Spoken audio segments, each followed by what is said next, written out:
Good morning, ladies and gentlemen. Welcome back to the Jack Revell Show. Today, I have the wonderful Dan Warburton on the show. Dan is a transformational coach, and he teaches and helps and guides and mentors and coaches entrepreneurs around the world. He's done over 1,000 to date. And I want to get Dan on today because I'm really interested to talk to him about what it's like to be an entrepreneur in today's world. As we know, the world has gone topsy-turvy, upside down, and I think that there's a lot to be learned from starting your own business or leading a bunch of people into business.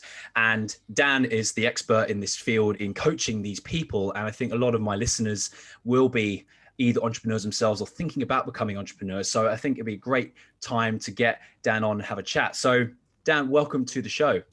Thank you so much. It's really great to be here. Pleasure. So first of all, let me just kick off and ask you, transformational coach. I've heard the word many times before, but I'd love to know, what do you describe a transformational coach as? How do you introduce yourself to people? Well, I say that I specialize in enabling successful entrepreneurs who've hit a plateau to break through and realize their greatest visions. And the way that I enable them to do that is by breaking through their limitations and what's holding them back. Now, all limitations, actually lie in what we think we are and think we're not. So in other words, somebody might think, I haven't got enough time in the day. Well, let's have a look at that. Why don't you think you've got enough time in the day? Well, it's because I've got too much on. So give me the thing that takes up the most time. Let's just take something random, for instance, like my accounting and bookkeeping. Okay, and why are you slow at that? Well, because I'm not very good with numbers. So there you go. So instantly there's this belief, I'm not very good with numbers, therefore I don't have enough time. But in fact, it's not the not having enough time that gives the experience of not having enough time. It's a view of yourself or themselves as I'm not very good with numbers that gives them the experience of not enough time. And that's what my life's work's been all about, is discovering that entrepreneurs' performance lies down to exactly what they think they are and think they're not. And once we transform that, we can transform our performance and what we're able to achieve. So in a way, it comes down to people's beliefs and views on who they are as a person, rather than necessarily what they're putting out into the world. Yeah, but what they're putting out into the world is predominantly driven by their views of themselves in the world. So it's this kind of backwards loop, forwards loop, kind of continuously playing with each other. That's you've it. got to feel inside to kind of give the outside, but you've got to have the inside to feel the outside. Oh, I get it. Okay. So what makes you the expert? How come you've become this go-to coach for transforming entrepreneurs around the world? Well, I spent years failing in business. I mean, there's no such thing as failure. There's only feedback. But there's so many business ideas that I tried to get up and off the ground that just didn't work. From, trying to set up a wellness center, a massage therapy business. And then I also had different things offering handyman services, window cleaning, dog walking, car washing. I mean, I tried all these things, and, some of them brought a bit of money in, but they never felt right. They never really inspired me. And so, I admire people that are just really inspired about doing anything just because it brings in money. But I'm somebody who, I'm not easily happy about how I earn the money. That, for me, it's more important that I impact the world in a great way. And so I've set this target of I'll only become wealthy through doing real good in the world. And it means that it's caused more of a challenge, throughout my life, because I've set myself such strict, boundaries and limits. But fundamentally, I just kept failing. Nothing was going to plan until I got into self-development, and I received, what I call transformational coaching. And I was brought to find out that I had views about myself and the world, which I invented when I was younger as a child. Like, I'm not good enough. Nobody wants me. I'm not noticed. I'm not needed. Things like that then caused me to take actions that were all about getting attention or looking good, and some of the listeners now might be thinking, well, I don't have anything like that. Well, how do you feel about getting up on stage in the next hour to speak for an hour about you, your life, and what you're up to? And if you don't feel confident jumping up and down with joy about that, then, quite likely there's something missing there, or there's somewhere viewing yourself in the world that's not powerful, or how do we feel when it comes to selling ourselves or to pitching an idea? Most people freeze up. That they can't even just articulate what they do and what they specialize in. Why? Because that's all those stories about themselves and the world that's holding themselves back. Or walking up to somebody in a supermarket and asking them out on a date. Most people haven't got the courage to do that. Why? Well, because, they might find out that I'm not, or I could get rejected or whatever. And again, that's all signs of some disempowering view of themselves in the world that's holding them back from being really effectively in action.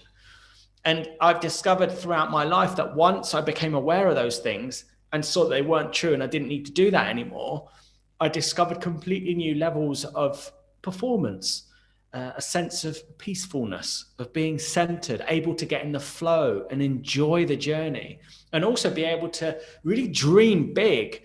Because I noticed that when I was setting ambitions, dreams, or goals, you hear a lot of top entrepreneurs and successful people say, you got to dream big, man, dream big. But I couldn't dream big because whenever I dreamed big, I just got overcome with anxiety and worry about how much work I had to do. And I can't do all that on my own. And oh my God. And all of that was because I was being triggered by those past views of myself. But once they were clear, I was able to dream big. And now I dream bigger than I've ever dreamed before. But I'm excitedly, playfully playing for them every single day and taking action towards them.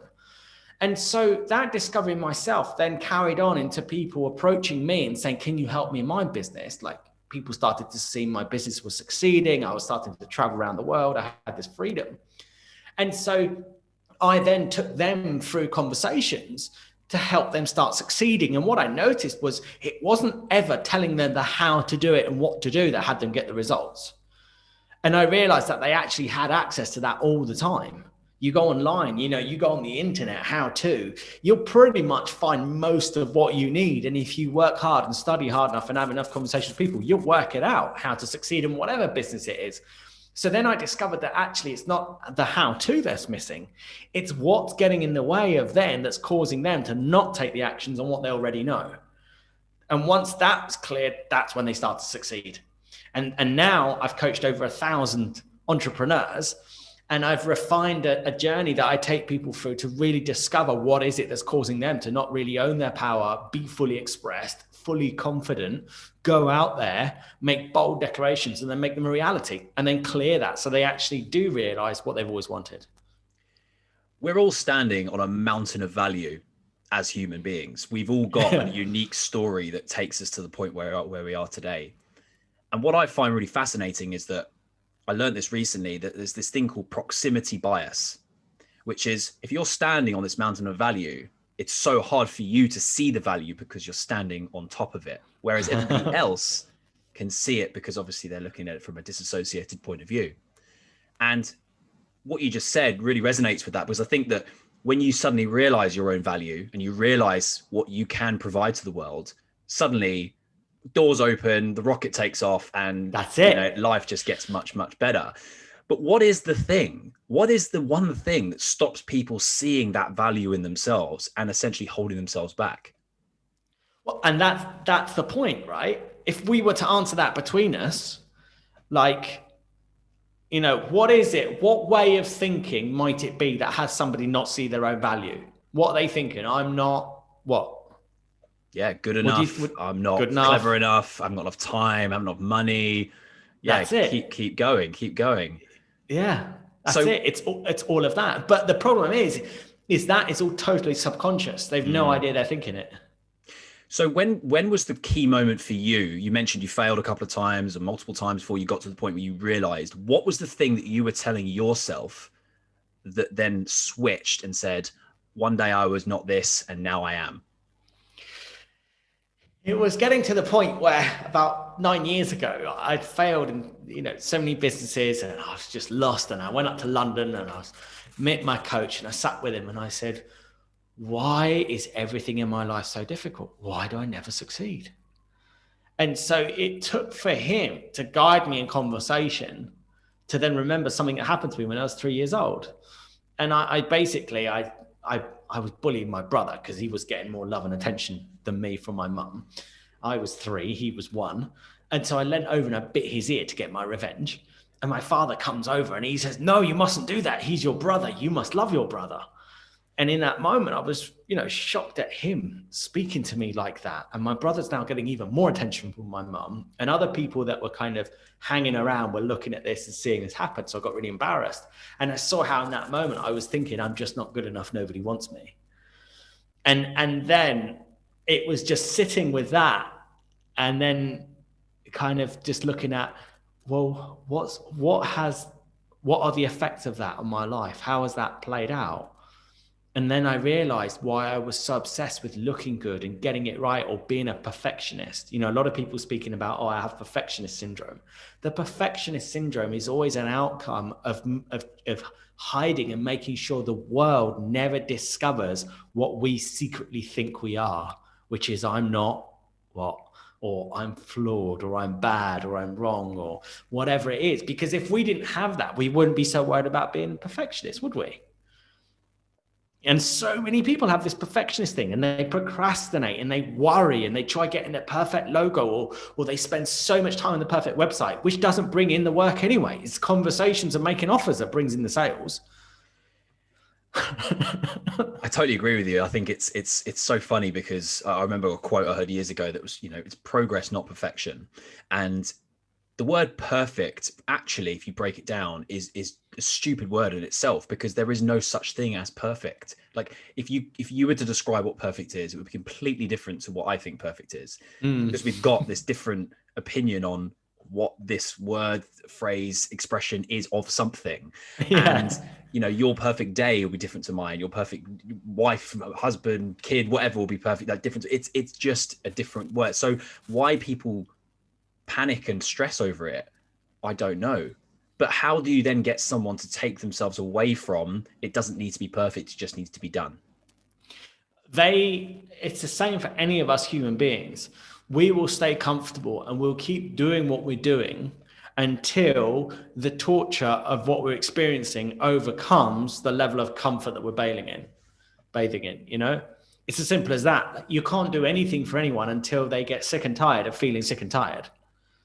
Only then will they say, enough. I'm not gonna, and that's pretty much what happened to me when I was younger. I just said, I'm not going to have a mediocre lifestyle. I'm not going to live a life where one day I'll wake up with regret for not having fulfilled my potential. I've been given this gift called life as a human being in this day and age. And it's up to me to make of it what it's going to be. And there's no way I'm going to one day wake up with regret. And then that determination has then made me look at every single detail of myself and where I might be hiding or self-sabotaging or playing small. And in that journey, I've now completed over 200 courses in self-development. And the fascination of what I discovered and how it enabled me to gain such breakthroughs in my performance and in achieving the results that have brought me such wonder. Like I just showed you the view of where I live here in the south of Spain. All of that wouldn't be possible had I not done so much self-development and work on myself. Working on yourself and investing in yourself, I know you and I both know the value of it. We're both in that space. But a lot of people don't know that. And what would you say to somebody who was potentially in a place where they're like, I don't believe in it. It's all a pyramid scheme, like investing in yourself doesn't make sense. Like I'd rather invest in, a house or stocks and shares or whatever. What would you say to someone that was on the fence about investing in themselves? So somebody who is feeling that or thinking that is living in sort of the limits of their own perception. And just to explain what that is so that somebody can understand it, I can break it down. So let me give myself an example. All the things that I know and that I know that I know, and all the things that I know that I don't know. So things that I know how to speak English. I know how to write. I know how to ride a bicycle. I know how to cook an Italian pasta. Those things I know, and I know that I know them. Things that I know that I don't know. I don't know how to speak Japanese. I don't know how to fly a helicopter. I don't know how to fly a shuttle into space. They're things that I know that I don't know. Now, somebody who's thinking that about self-development or investing in themselves believes that that's the limits of the universe. subconsciously they think everything that I know is that limit. And then there's all the stuff that I know that I don't know. And that's the limit. But there isn't. There's a completely other realm that's hidden to all of us. And it's the realm of, I don't know what it is that I don't know. And I don't even know that I don't know it. I know. And it's like, isn't it? And it's like, in any given moment in time, there's always some knowledge that I don't even know that I don't even know. I don't even know exists. You know, like for instance, a little while ago, I wanted to expand my networks and find a way of networking, just meeting more people that were connected in industry. All of a sudden, somebody told me about Clubhouse. Are you on Clubhouse? I'm not, but I've heard a lot about it in the last few weeks. It's interesting. Yeah. So for instance, I heard about Clubhouse and then I was networking and then I said, and then somebody else mentioned it to me and I said, oh, I've heard that's only an invite only. And she said, well, if you like, you can have my invitation, but you've got to give the invitation that you get onto somebody that I know as a deal. That's great. Went for it, joined in. Now I'm dialed in and I'm listening to world-renowned top entrepreneurs having live calls, coaching and guiding other people. And with it, it's given me access to whole new sort of understanding of trends, technologies, what's going on out there. And it's opened my world in such a way that it's given me new opportunities. It's given me new things to talk about in topics on social media and all of this. And it's just opened my world up to be able to access and see so many things that previously I couldn't see. Now, before, I didn't know that there was something like Clubhouse or this whole other community, this other technology. So I could sit here thinking, oh God, I'm stuck. I can't make connections. I don't know how to make these right connections. I don't know where to go. And I could think, well, I've done it all. I've been to my local social club. I've been to my local networking events and all of those are closed down because of the lockdown. I'm online and I could just message people randomly forever. So you see, in that world, I'm kind of hopping and skipping and pushing and forcing around with what I know, and I know that I don't know. And then I think, and that's the limits of it. And there's nothing I can do with it. I'm stuck with this. There's nothing I can do with what's in front of me. But the minute I'm introduced to something that I don't know, bang, all of a sudden, my whole experience of not connected with enough people transforms. And I'm then experiencing a completely renewed experience of networking, connecting with human beings, possibilities, doors opening, and so on and so on and so on. And so to anyone who feels that self-development isn't for them or it doesn't work for them, it's because they're operating within their limits of reality, which is limited. I think I've heard about this Clubhouse. Maybe you can hook me up. Maybe you can be my invitation and get me expanding my universe into another place. I will definitely keep you in mind. Apparently, you get more invitations as it goes on. Maybe I need to be listening to a certain amount of hours, and then I get given another invite or something. I don't know. I need to connect to my connector that got me in because I saw her leading a massive room with some big names. So she obviously understands how to use it properly. I don't. I'm just jumping in every so often. It sounds fascinating. And I totally get that. I think that, we start off in life not knowing anything really, and then we just learn as we go. And I think that there's a big part of life that is just to put yourself outside your comfort zone. Past guest, Ben Aldridge, I had on a few weeks ago, and we were talking about how in his book, he challenged himself in 43 different ways to be able to push himself outside his comfort zone. Everything from learning how to do a Rubik's Cube in 5 minutes through to, walking for 4 days straight down the coast of England, and everything in between. And he said that it was just to expand your mind and put yourself into positions where you feel uncomfortable. And through that, you build that resilience, you build that strength, and you build that kind of ability to just, be a bigger person. And I suppose the same goes for networking, like you just said, reaching out to people that you may not know, who will then introduce you to people who you don't know yet, but you will know once you've introduced them. And I suppose that leads really nicely into what I was about to ask you next, which is the world we live in today in entrepreneurship.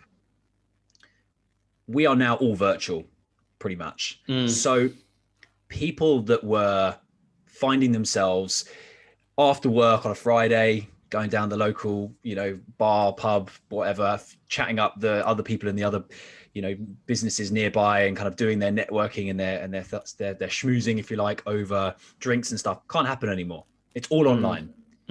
So how are people that you've spoken to in that space dealing with this new environment that we're in? There's a lot of them are still resisting, you know, the fact that it's probably going to be like this for much longer. And they're just hoping that things are going to go back to how they were. And they never will. They've reserved tables at all the best restaurants far in advance just so they can do their networking. And, you know, the fact is that it doesn't matter what you do. There's always going to be challenge, like as an entrepreneur, because as an entrepreneur, you're basically saying, okay, I'm standing here, I'm living in this house with that car earning this amount of money. And what I want to do is I want to be standing there, living in that kind of house, driving that kind of car, having that kind of lifestyle, that kind of impact and everything else. The minute we say that, we create a gap between where we are now and where we want to be. And that gap needs to be closed with consistent action, focused action, the right action in the right direction to get us the results that we want. That's always going to happen.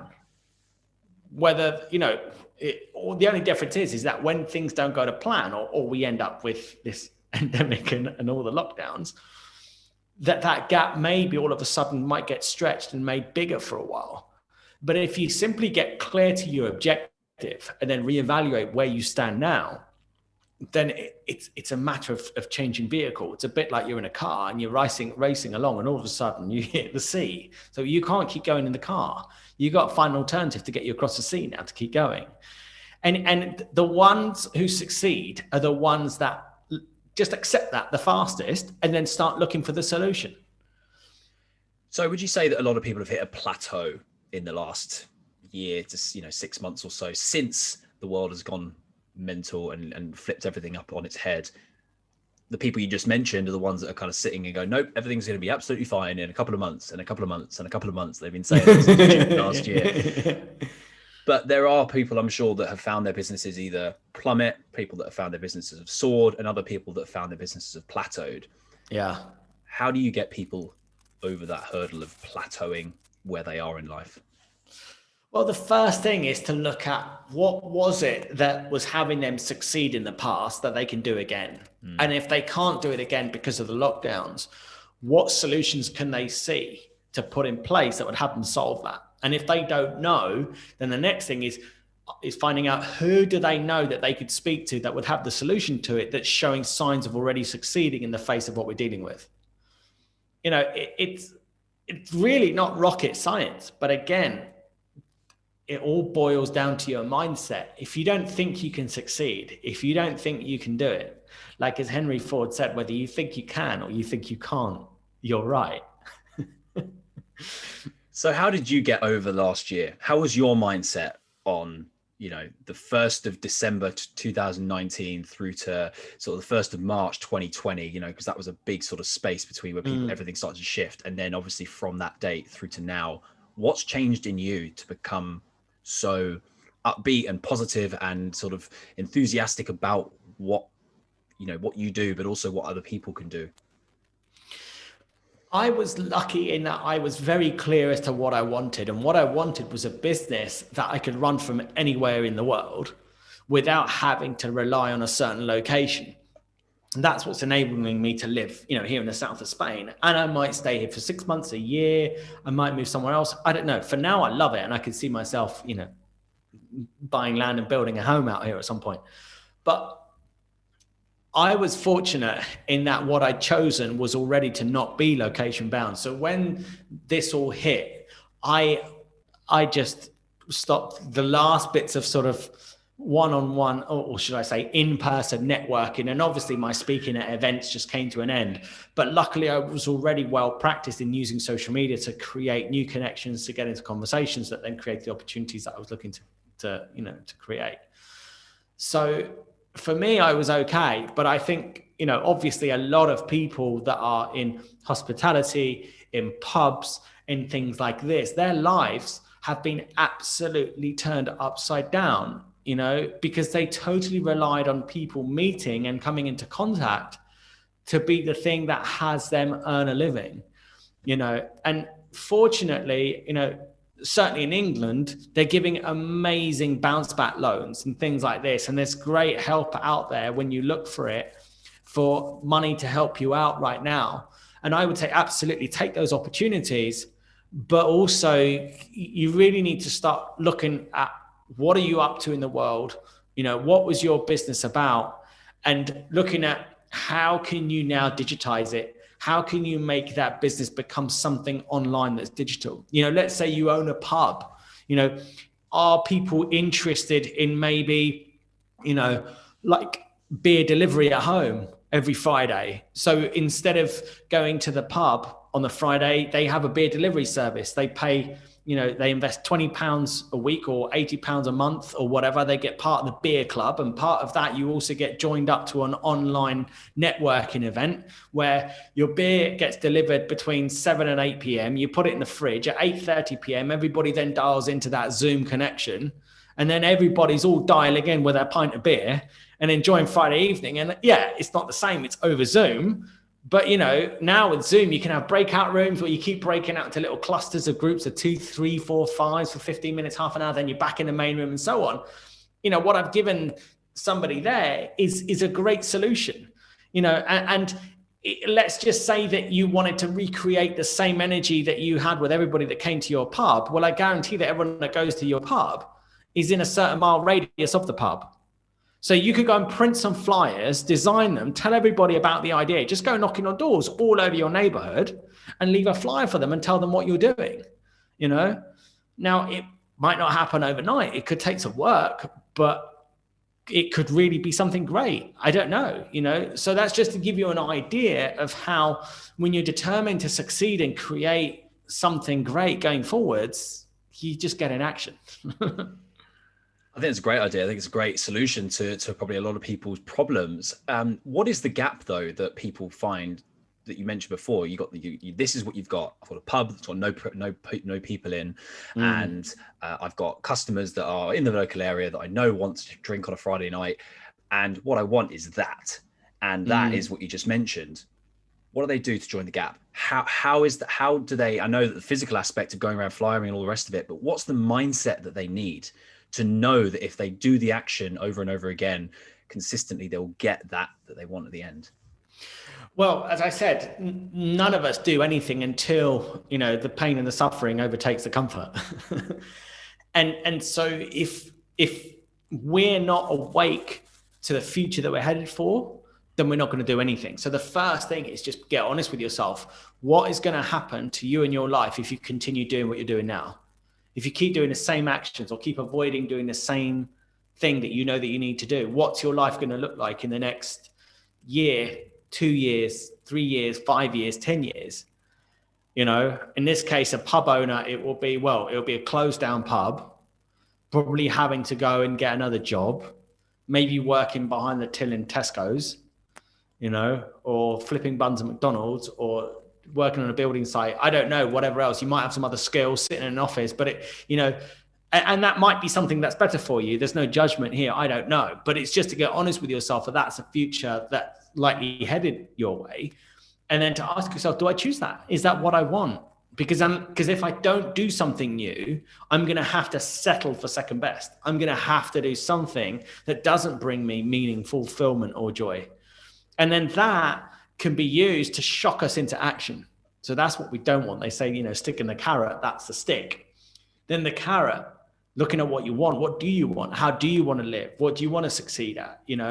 What would it make possible if you had like a home delivery beer service with a plugged in online network connecting service, and you could run that from anywhere in the world? What would that make possible for you in your life? Where might you live?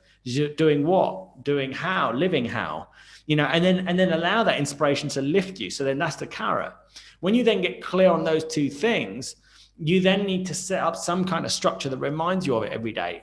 For me, it's automatic. The sound of my alarm clock triggers my visions of the future that I'm choosing to create. Crystal clear. And when I get fed up or tired in the morning and I switch my alarm off, I instantly think you're not going to create that beautiful home in the south of Spain if you don't get up. It's just not going to happen. And you will one day hit regret. And that's like, oh God, that's that regret. I'm getting up, I'm doing this. So it's that has me get up in the morning. So do you think that it's more of a case of people running away from fear than necessarily moving towards pleasure? It's having a balance of the two. Definitely. Motivation is made up of both of what we don't want and what we do want. You know, for some people, just having a dream, ambition, or a future isn't enough to inspire them into action. They need to be shocked by the fact that if they don't take action, they're just going to end up not only not achieving that, but something much worse. Did you hear the experiment done with the starving mice and the cat? No. So there was an experiment done where they took a mouse and put him in a cage and starved him for 2 days. And they put his tail on a measure at the back of the cage that sort of measured the force in which he would sort of move away from the back of the cage. And what they did was they then put some food at the other end and lifted up the shutter and measured how fast or how forceful he was moving towards that food. And they measured it, and it was like a 0.5 or whatever. They then took another mouse and did the same experiment, except this time they put the food at one end and the smell of a cat at the other. And they measured the force again, and the force was considerably more when the cat was introduced. So what that says is that the mouse was running away from the fear of the cat rather than towards the pleasure of the food. And I think that it, obviously with mice, it can sometimes be translated into the same way that we behave as humans. But I think that there is a big part of that we run away from the fear of failure, being broke, not succeeding, all these other things, rather than necessarily moving towards the things that we know we want, building a house in South Spain, having $1 million, whatever it might be. But what's really weird is that we know what that feeling is of fear and regret and failure. It's almost more tangible because we've seen other people do it, or we can relate to it in some way, shape or form, but we find it harder to visualize what we really, really want because it's either not happened to us or it just seems too far away. Yeah. So how would you help somebody get to that point where they're like, I know exactly what I want? Like, you said you're crystal clear on your goals. How would you help someone get to that point for themselves? Well, I take the reader through it in my book that I've released, Dream It, Choose It, Live It. And the whole thing is about dreaming the dream to begin with. And to dream the dream doesn't mean come up with a realistic goal. There's nothing to do with reality. And that's where people get mistaken, because only in reality is the automatic survival mechanisms and the playing small and playing safe. So you need to let go of that and just dream the dream. So imagine 3 years from today that everything had gone to plan for you better than you could ever imagine. Everything, all your connections had worked out to be really useful. You got amazing leads from these people that opened up door after door, and everyone just said yes. And 3 years from today, you're living an average day if you were living your dream lifestyle. So what would an average day look like if you were living your dream lifestyle? And, I don't say like, what would your ultimate dream day be like? Because that might be like being massaged by 8 hunky men or 8 beautiful women whilst you're on a gondola in the middle of Venice and being fed grapes by, I don't know, whoever. And it's just not sustainable, right? But what's an average day look like? So just like an average work day on a Tuesday or a Wednesday, if you're living your dream lifestyle, and then taking yourself through it in your imagination from waking up. You wake up. What's it like when you wake up? What's the room like that you're in? And then you wake up and you go to the window and you open the shutters or the electric blinds or whatever. And then you open the windows. What's the view? Is it across the sea? Is it, a huge cityscape? Is it valleys? Is it mountains?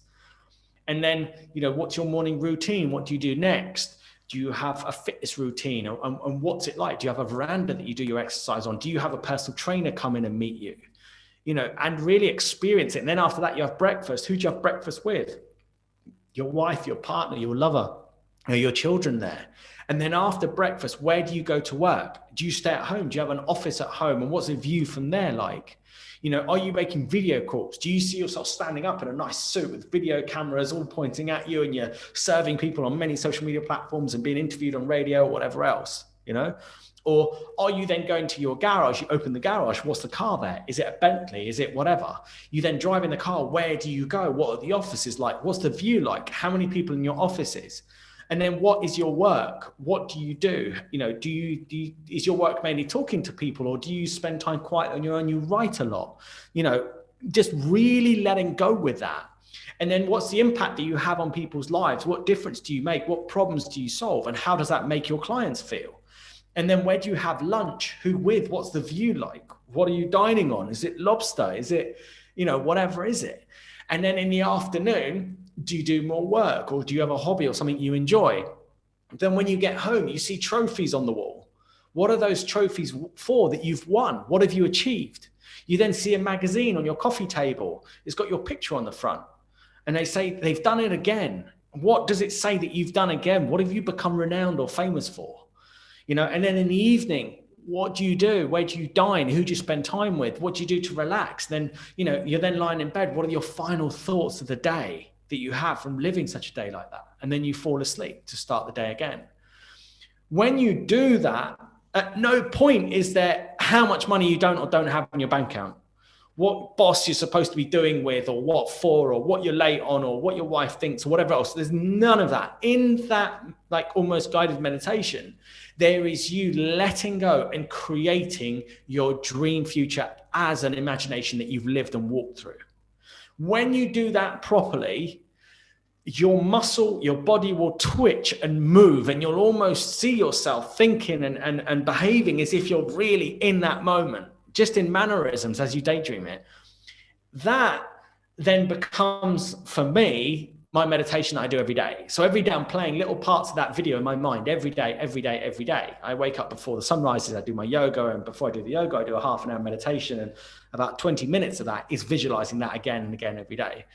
And when we do that, what I've discovered is that eventually it really starts to become clear that that's what we want. And that vision just refines a little bit, and it just changes a little bit.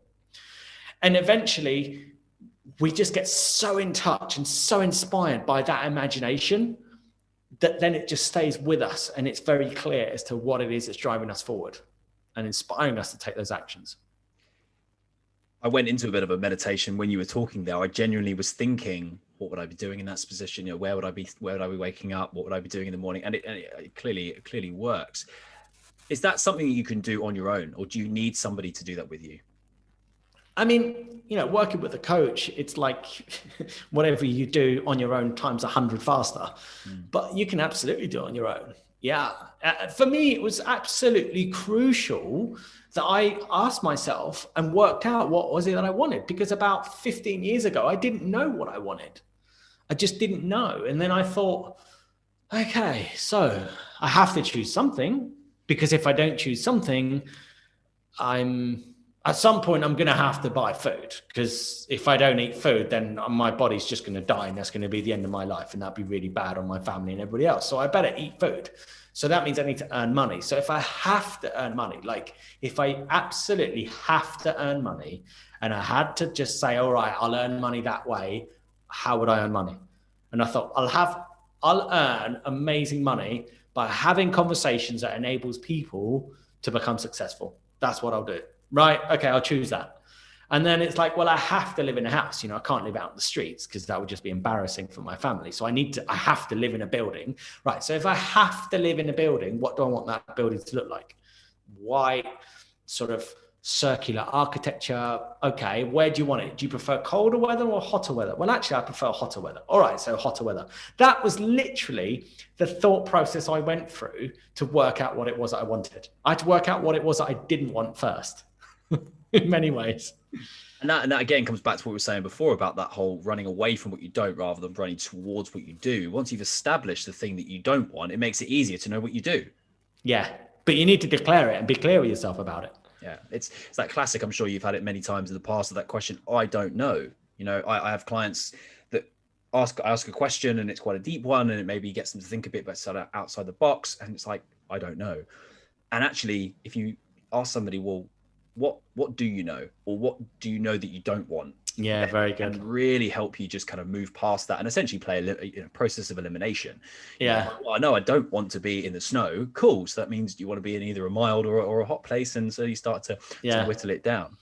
I wanted to talk to you about your trip to the Himalayas. I read that you did 51 days. Yeah. Tell me about that. 51 days of yoga, 7 hours of yoga every day. We had to wake up at 5 a.m. and be ready in the car to leave by 5:15 to get to the yoga studio for 5:30 a.m. for our first yoga class. And it started off okay, like with the adrenaline, the excitement of I'm going to do this. And by about the third or the fourth day, hitting 2-3 hours of yoga, oh my God, every single part of my body was aching. I physically didn't know how I was going to lift myself up. And I mean, our yoga teacher, you know, she was training us for the yogi. So these classes at the beginning, these were just the trainings to prepare us for what the yogi was going to put us through. And she would have us like hop around the room in squats, and to keep hopping around the room, really low squats with your arms straight out, held, you know, fingertips pointing forwards out. And you had to squat right to the ground and just keep hopping around the room again and again and again and again and again and again. When you collapse, you say, come on, give me another round, come on more. And then it'd be the plank, hold the plank, hold the plank, hold the plank. And then we had like stacks of like literal bricks. And we put these bricks on the floor, and we had to keep our whole body weight off the ground with just our hands, you know, and it's just like that. I mean, I'd never done any kind of physical stamina training to that extent, you know, and it just blew my mind as to what I thought yoga was in England. It made like the yoga that we do in England seem, you know, ticklish, really. Great way to describe it. You know, and of course, there's different levels of yoga, and there's different styles. And when you understand yoga, it's not about how the kind of postures you can achieve, but it's just leaning into what is challenging to you. And that's all that matters. Because in that challenge, in that state of challenge is when you grow. It's when, like, what I discovered was that I'd already been doing yoga for a few years, but just not this intensely. This was just next level. But I've clearly noticed that when I first started yoga, and like, you know, even just bending forward to touch my toes and then breathing out as I lower my fingertips and then holding it, quite soon I'd hear my mind say, oh my God, what are you doing? This is crazy. This is really painful. Stop. We don't need to be doing this. We could be doing anything else. Let's just go to the pub. Let's text Charlie. Let's go out skateboarding.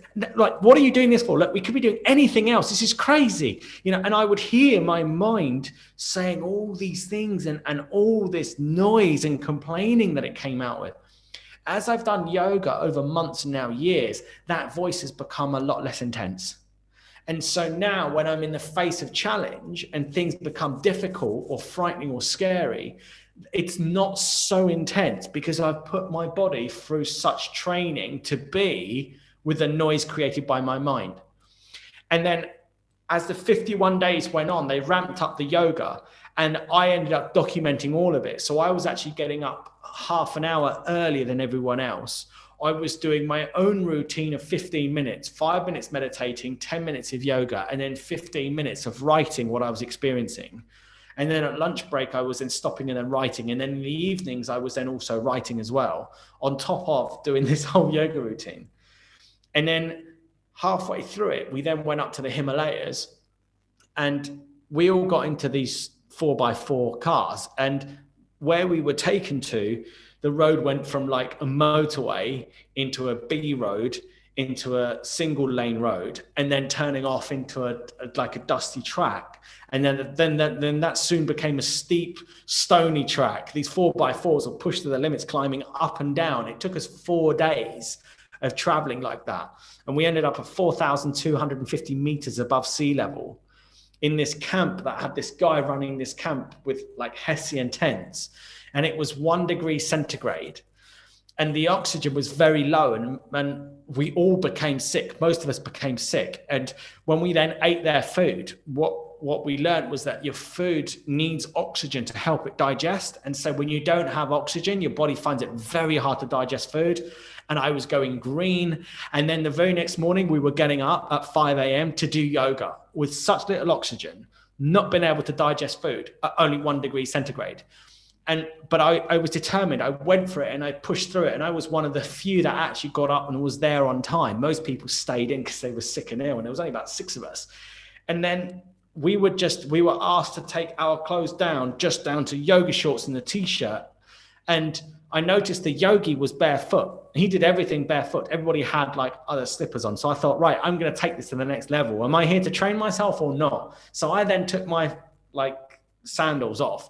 And together we climbed ravines that were made up of flintstones that had quite sharp edges. And he made us climb up these ravines and then sit on small peaks and meditate in total stillness. And he would talk us in to this meditation and then have us just be with whatever our mind says and just access a whole new level of faith in our abilities. And he kept saying, look at that mountain. What kind of force created that mountain? You are that mountain. You are made of the same force, the same power. And he was all about connecting the 5 elements: wind, fire, water, I think air or air particles, or space between particles, and something else. It's like it was lovely. It was like so non-religious, but yet totally spiritual and connected to everything, around us. And that whole experience just had me access with it gave me access to a completely new source of inspiration, energy, and understanding that I'm so much more than my thoughts. I am so much more than the feelings that I experience, and just how illusionary all the pain is that I feel, and all these worries and troubles that I think I have, how completely meaningless and unimportant they are. And it just made me just open up to the sheer expanse of the universe and the greatness of who we are. And that's stayed with me ever since. Powerful, man. That's I mean, first of all, that sounds like boot camp to begin with, but then it kind of comes out to this enlightened experience that you had. What was the most powerful thing that you learned from that experience? I would say the most powerful experience from that was this realization that I have so much more energy, so much more ability, and so much more power than I ever can imagine I have. And that all I need to do is choose that dream lifestyle the way I want it to be, and have faith that I can access everything I need to realize whatever it is I set my mind to. It's that, I think. I love that. It's I mean, I'm sure people listening are thinking, do I need to go to the Himalayas to experience something as profound? But I'm sure that throughout that explanation and that story, you were telling me of times when you were just pushing yourself. Ultimately, you were just taking it one step further each time. And I think that can, if we bring it back to sort of the real world for a second and just sort of ask ourselves, how can we do that on a daily basis? How can we continuously push ourselves in our own little worlds that we're living at the moment, whether it be restricted or not? What can we do to really push the needle in the direction that we want it to be, and ultimately create that vision where we want to be in the future? And, I'm just thinking of people I've worked with, and even in myself, it's just doing that little bit more than you did the day before. As I think James Clear says, the 1% rule, just do 1% more than you did the day before, and you will continue to grow as a person. And it's exponential. It actually, I think somebody said, would you rather have £1 million today, or would you rather have £1 doubled every day for 30 days? And I think the pound doubled comes up, every day for 30 days comes over 10 million or something like that, and it's because it's the compounding effect. Even just 1% every day, it's like, you got 1% of 100 makes it 101. 1% of 101 is 101.1, and then 1% of 101. And then actually, if you do the calculation, it's mind boggling, compounding interest as such. Of your daily efforts. And I think that term is spoken about a lot in finance and a lot in the business world, but not necessarily in the form of everyday life. Whether that's you're training for a race like a marathon or something, if you just do a little bit further than you did the day before, you'll get closer to running the distance you need to run. Or whether it's meditating, you start off by doing 5 minutes, then it's 6 minutes, then it's 8 minutes, then it's 10 minutes. You just compound it every single day, and the time is the thing that you need to keep consistent. It's continuously doing it time and time and time again, because the time of which you do it will increase, and the benefits you get from it will increase, as long as you keep that consistent, which is kind of a paradox as well, because the only sort of constant we have in life is change and time. So if you keep that consistent, then things will get better for you. Yeah. And also just start and set yourself up to succeed.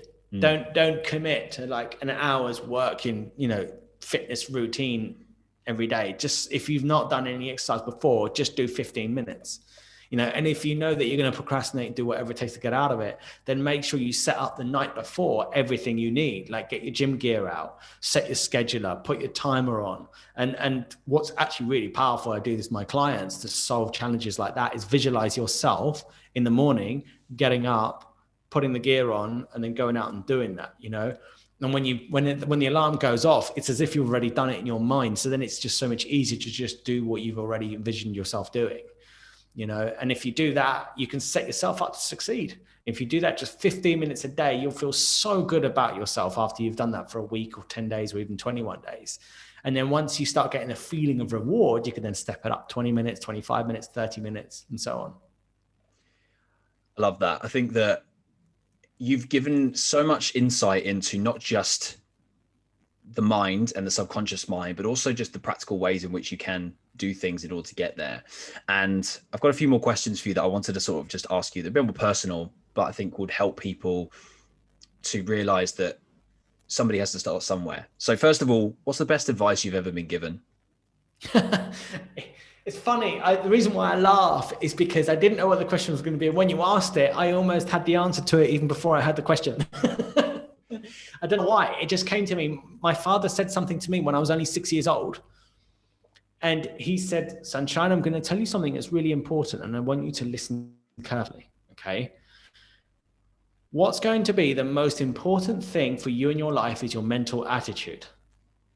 And I looked at my dad and I sort of thought, "You what? You don't know what you're talking about. You're just old. You just don't know, right? You don't know. It's just whatever. I don't know. It doesn't make sense." And then as the years have gone on, I've absolutely understood that really is the most important thing, your mental attitude. And in my language, I would say it's the way you perceive yourself in the world. And he's so right. That's the most important thing. Have a low opinion of yourself. I can't do it. I can't succeed. I'll fail. There's no chance. I need to be realistic. I need to take my advice of my next door neighbor or whoever else. I need to settle for second best. If they're all the ways of viewing yourself in the world, then you can instantly hear the kind of results you get from that, or lack of them. Whereas if you think, I can, I'm unstoppable, I'm live, I'm free, I can accomplish anything I set my mind to, and you take that on as a way of viewing yourself in the world, you're going to get completely different results. He was so right. Great advice from such a young age. So what would you say to yourself at 21 right now, knowing what you know? I'd say, okay, you're about to try out lots of different businesses. You're going to lose a lot of money and you're going to end up in debt by over £120,000 between VAT and taxes on personal credit cards. So rather than doing that now, go and get the same credit cards you were going to get anyway, and just go and invest in a business mentor and work with them closely for a year to 2 years. You'll be made by the time you're 25. Great advice. Great advice. I so wish I'd have just done that. It's funny. This is kind of off topic, but I've had a bit of a paradox kind of thought process recently. So last year, 2020, I did a lot of courses. We were stuck at home. I was doing a lot of studying, and I spent probably, a couple of grand on courses and stuff. But actually what I've realized after doing some of those courses and maybe not enjoying others is that actually what I should have just spent my money on is investing in the strengths that I already have, because to make myself even better and even more knowledgeable and even more sort of, I suppose, better than what I already was before, and instead spent the money that I would have spent on courses trying to learn things like accounting and copywriting, which I'm just not that good at, and paid somebody else who's an expert at them to do them for me or to do them with me. And it comes back to, I think Richard Branson said it. So you don't need to be the smartest person in the room. You just need to know who the smartest person is and then get them to do it for you. Yeah. And very good. At the same time, copywriting is definitely the best thing you can invest your money in, because at some point you're going to need to sell yourself in writing somehow, somewhere. And the highest paid skill in the world is copywriting. Is that true? Wow. For sure. Yeah. Because think about it. When you become a skilled copywriter, you know what to write down on a landing page and a website. and have people read it, and at the end of it, take out their credit card and want to send you money. What better skill can you have than that? And once you've got that working, you could start sending millions and millions and millions of people to that same landing page. They're all going to take out, not all, but, a chunk are going to take out their credit card and pay you money. So you've done actually very, very well to invest in that program. And accounting, though it might not seem useful, every single thing that you learn, even the programs that I invested in where I got ripped off, I learned how they closed me, how they sold me, and I copied their marketing and how they branded themselves. And I took down on my businesses, and I've easily made that $1.5 grand back that I lost from that crap program, So I don't think we ever lose out in investing in ourselves, and we always get a return, and you will see a return for every penny that you invest in yourself and more going forwards. And I think that's it. It comes back down to, because you invest in yourself, what we spoke about right at the beginning of the show. What if you invest in yourself, you have that cost that you've sunk in already. So you have sunk cost bias. So you think, I've got to see this through because I've spent the money, but also you feel like you want to get the most value out of it. So you will use those skills in one way, shape or form, and almost apply yourself more because you've got the training, you've taken the course, and you're able to, put them into practice in every way possible. And therefore, having those skills, you will practice what practice things, and you'll try things because you've almost got that kind of underlying confidence. Like, well, I have learned a little bit. It might not be my strength, but I'm going to try it anyway because you at least have some grounding as to move forward with. Yeah. And also there's the difference between learning something because I should learn something, or learning something because it's going to help me create that or achieve that, whatever that is. And that's very different. And I would say that's the approach. First, get clear as to what it is you want to succeed at. What is it you want to achieve? And then go and learn everything that you need to fulfill that. Like, I know that for me to create really great high ticket targeted clients, I've got to get good at creating landing pages with copywriting, driving the right targeted adverts to get the right traffic to look at those landing pages, to watch my videos and content, to then, inspire them to want to register a call with me, to just then have a call and to see where it goes and see if they might want to work with me. I know that's the way I must go. And so for that, I've been investing in copywriting. I've learned all about how to create landing pages. I've integrated all my email sequences. I've now learned graphic design. So I now design all my own logos, all my landing pages. I can do full Photoshop work, editing. I can do little bits of coding now, and I can now also do movie editing, sound editing, image editing. I can put on subtitles, text. I can do the whole lot myself because I've learned everything that I needed to get me from where I am now to where I want to get to. Now, yes, I could get somebody else to do those things, but I had times when I wasn't creating clients consistently. I didn't have the capital, and I had to be resourceful with the resources I had. And that was my own determination and commitment. But now that I've learned all these things and I know how to do it and I've set it all up, now I've got VAs and I can say, can you do this and do that? And I know how long it takes. So I know how long to give them to do these things, and so now it's different. Now, copywriting is one of those funny things. Anybody on Fiverr that says they can do copywriting wouldn't be on Fiverr if they were good at copywriting. Like, copywriting costs thousands and thousands to be done by people that know it well. And it's also because there needs to be a lot of research goes into what is the language that your ideal client uses, and to know that language. The mentor that I'm working with now, the conversation we had yesterday, he pushed me and pushed me and pushed me and kept asking me, what is it that keeps them up at night? What is it that they think about? And sure enough, recently I'd had conversations with my clients that were being waken at night, being worried about the amount of work they had. But I went back over the recordings of the phone calls and I took the language that they actually used to say that. Now that's becoming the title of some of my landing pages that we're going to try out. So all of this I would never have learned and never have learned would I have not invested in mentors and experts to learn all that. But also, I would never have thought of even learning that had I not chosen a destination how I want my lifestyle to be. It's a bit like, okay, where am I now? I'm in the south of Spain. Where do I want to get to? I want to get to Paris. Okay, so now let me look at a map. Wow, that's quite a long way. Okay, so I'm not going to walk. Okay, so how am I going to get there? I need a vehicle. What am I going to use? A car. Right. I've just learned now that I need a car. Okay. So now the mission is get a car. Before that, and before I chose to get to Paris, I wouldn't even know that I need a car. So I wouldn't know what I need to learn. So that's the difference between just learning because we have to learn versus learning something because it's going to have us get to where we want to get to. And I'm a massive advocate of that. It's reverse engineering it essentially, isn't it? You're kind of picking the point and then just working your way backwards to the point where you are then. So it makes a lot of sense. And it's, as I said, you have a way of explaining things that are really clear to something that probably a lot of people stress themselves out over and keeps them up at night. Yeah. Dan, what if you were to go all in on something else other than coaching?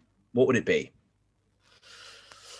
Oh, I would say it would be buying companies that are struggling and then restructuring them by going and get investment from banks and then ironing them all out, getting everybody in their positions, inspiring them to be great, and then sell the companies on.